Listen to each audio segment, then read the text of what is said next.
Ladies and gentlemen, thanks for the organizers to engage this kind of a deliberation during this pandemic period. Thanks to our ambassador, Gupta sir, for organizing this event and spearheading it. And I'm trying to talk about on the India being a emerging superpower in the RE.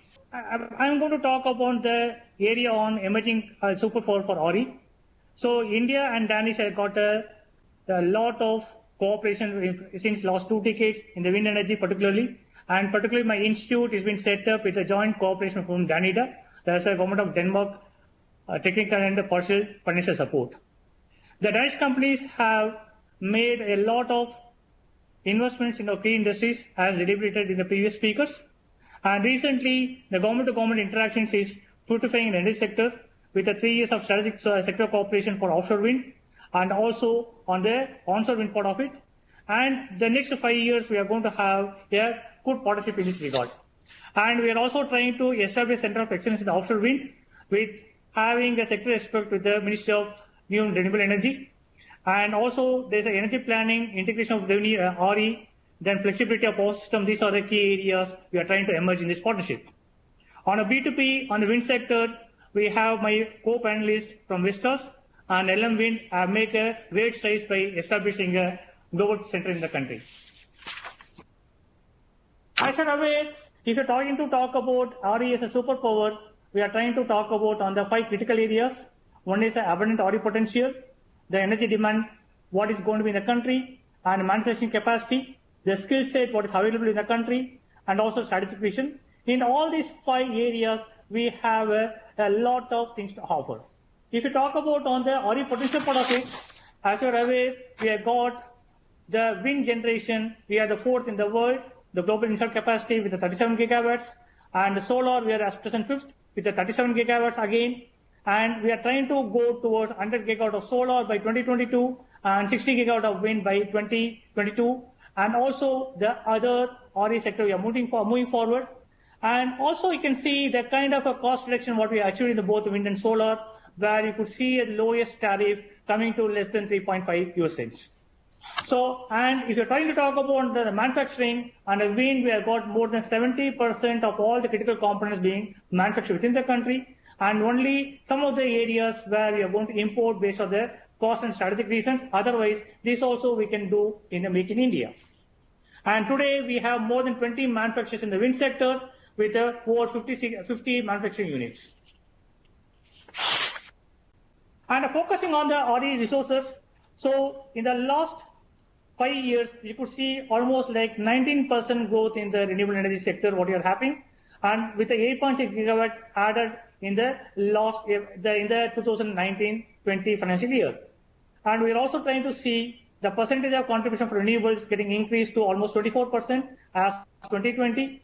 And we try to see the additional capacity going up to 450 gigawatts by 2030. This is the kind of a reach we are trying to talk about. We are trying to have almost like 54% of capacity going to come from renewable energy.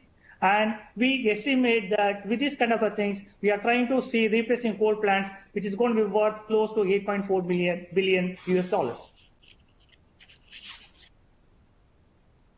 And as you're aware, India is a very huge country with a lot of demand. So presently, our energy requirements is, particularly I'm talking about electricity part of it, is around 1,252 billion units, which is bound to increase to almost double by 2031-32.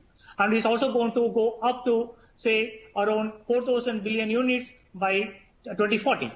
And also on the demand side of part of it, the present demand of 182 gigawatts, we are trying to reach to an extent of 300 gigawatts by 2031-32. This is the kind of a reach we are trying to move forward in the future.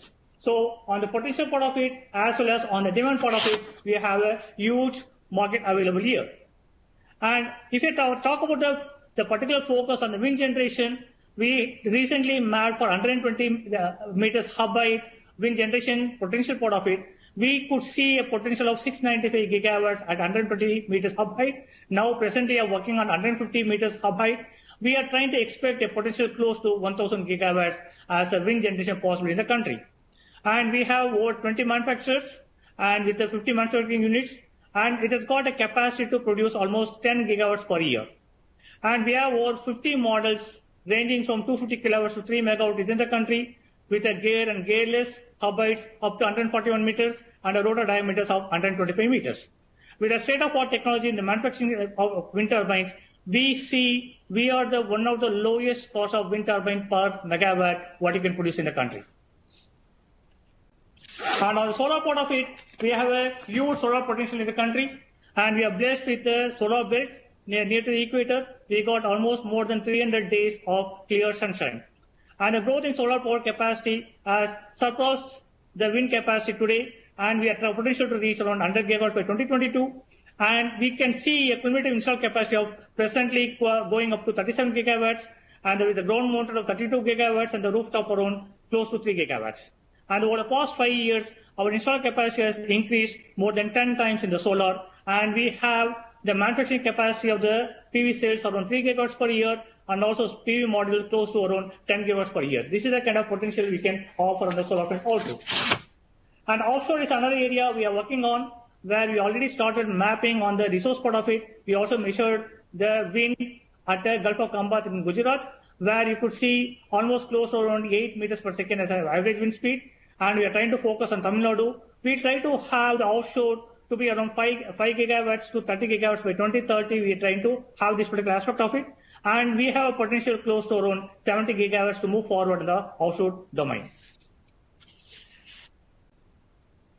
And the small hydro, we could have close to around the 5 gigawatts as the capacity we are trying to talk about. And we have totally around 21 gigawatts as a potential available in the country. I'm talking only on 25 megawatts and below.